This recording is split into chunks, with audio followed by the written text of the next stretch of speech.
বিষয়টা যেটা হচ্ছে যে এটা আসলে তাদের ইন্ডিয়া বা ওদের কোনো একটা দোষ আমি বলবো না। আমি এটাই বলবো যে তাদের এটা দোষটা হচ্ছে তাদের কালচার, তাদের শিক্ষা অবস্থা, তাদের ধর্মেই আছে একটা একটা মানে একটা তারা এখনও কুসংস্কার তারা এখনও বিশ্বাস করে। তো কথা হচ্ছে এটাই যে তাদের আমাদের আমাদের ধর্মে বলা আছে যে কেউ যদি মিথ্যা কথা বলে তাই সে একজন পাপিষ্ট, একজন জঘন্য মানুষ। সে যে কেউ যদি চুরি ডাকাতি করে সে তার তার শাস্তি হচ্ছে কি হাত কেটে দেওয়া। আবার যে কেউ যদি জিনা বা এই দর্শন করে তার শাস্তি হচ্ছে কি মৃত্যুদণ্ড।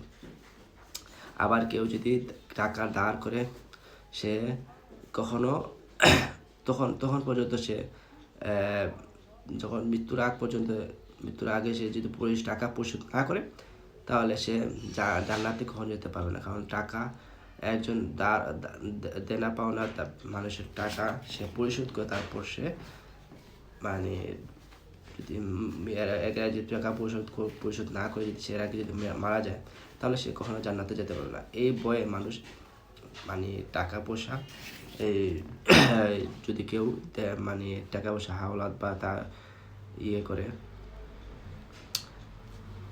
লোন করে টাকা আনে তাহলে সে টাকা মৃত্যুর আগে সে টাকা পরিশোধ করার চেষ্টা করে।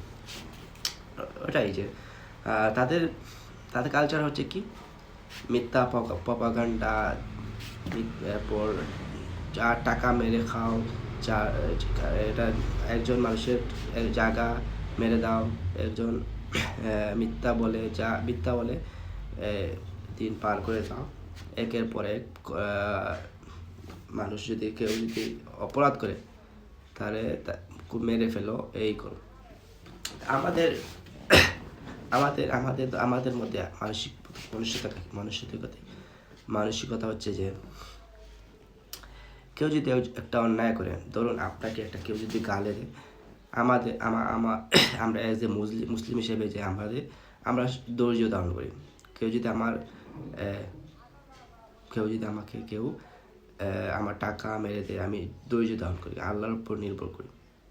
আবার কেউ যদি খুবই মানে হতাশাগ্রস্ত করি তাহলে আমরা আল্লাহর উপর নির্ভরশীল হই যে আল্লাহ একবার না একবার আমাকে চিন্তামুক্ত করবে, আমার বিপদকে মুক্ত করবে।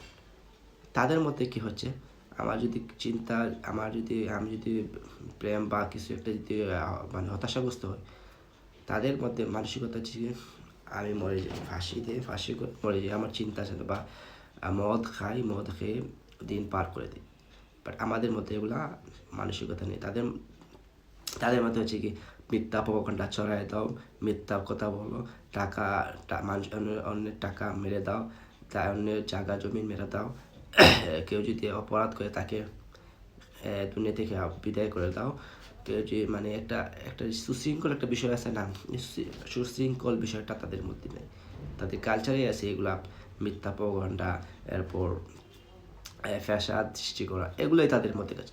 আমাদের ইসলাম ধর্মে আমরা কিছুটা হলেও আমরা মানে একটা ইয়ের মধ্যে আছি, আমরা আল্লাহকে ভয় করে কিছুটা কাজ করি। এটা আমাদের কোনো অন্যায় কাজ করতে গেলে আমাদের 10 বার বাবা লাগে, 100 বাবা লাগে যে আমাদের এই কাজটা করা ঠিক হচ্ছে কি না, আর আল্লাহ আমাকে শাস্তি দেবেন নাকি, আল্লাহ ইসলামের মধ্যে এগুলো আছে নাকি। তাদের মধ্যে এগুলো তো নাই। তাদের মধ্যে যে এগুলা টাউট বাটপাড়ি করা, এইগুলো তাদের মধ্যে কালচার। তো এটাই বলবো যে আমাদের বাংলাদেশে যত হিন্দুরা আছে তাদের আমাদের কাছ থেকে কিছু শিখে তারপরে করছে, আমাদের কালচারে শিখে তারপরে করছে। বাট ইন্ডিয়ার হিন্দুরা টোটালি ডিফারেন্স। তাদের কালচারটা একদম, তাদের শিক্ষা ব্যবস্থা যদি ঠিক করে দিতে সুন্দরভাবে ঠিক মতো করতে পারে তাহলে তো দর্শন হতো না। দেখছেন না ইসলাম ধর্মে পুরো কায়েম আছে সৌদি আরবে, আফগানিস্তান, এদের এখানে দর্শন হচ্ছে না কেন? কারণ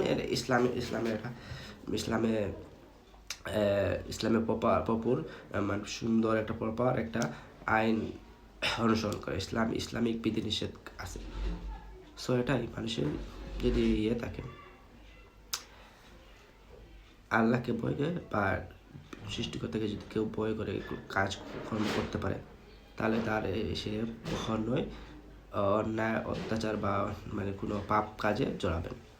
তো তাদের মধ্যে এগুলো কোনো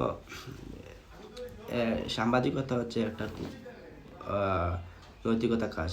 মানুষকে একটা সুন্দর একটা নিউজ, যে কোনো একটা সুন্দর বার্তা পৌঁছে দেয়, তাদের মধ্যে এগুলো কিছু একটা গুজব ছড়িয়ে দাও, এটা এটা একটা কাজ করে, এই মিথ্যা অপপ্রচার ছড়িয়ে দাও, এগুলো কোনো তাদের মধ্যে কোনো মানে একটা ইয়ে আছে না, অনুশোচনা নাই। তো এটাই যে তাদের মধ্যে এগুলাই কালচারের মধ্যে এটা যে তাদের ডিএনএর মধ্যে ঠিক আছে, তাদের অপপ্রচারগুলাই, তাদের ওই অনাচারগুলাই তাদের মধ্যে একটা কাজ। সো এটাই বলবো আর কি, আর কিছু বলার নাই।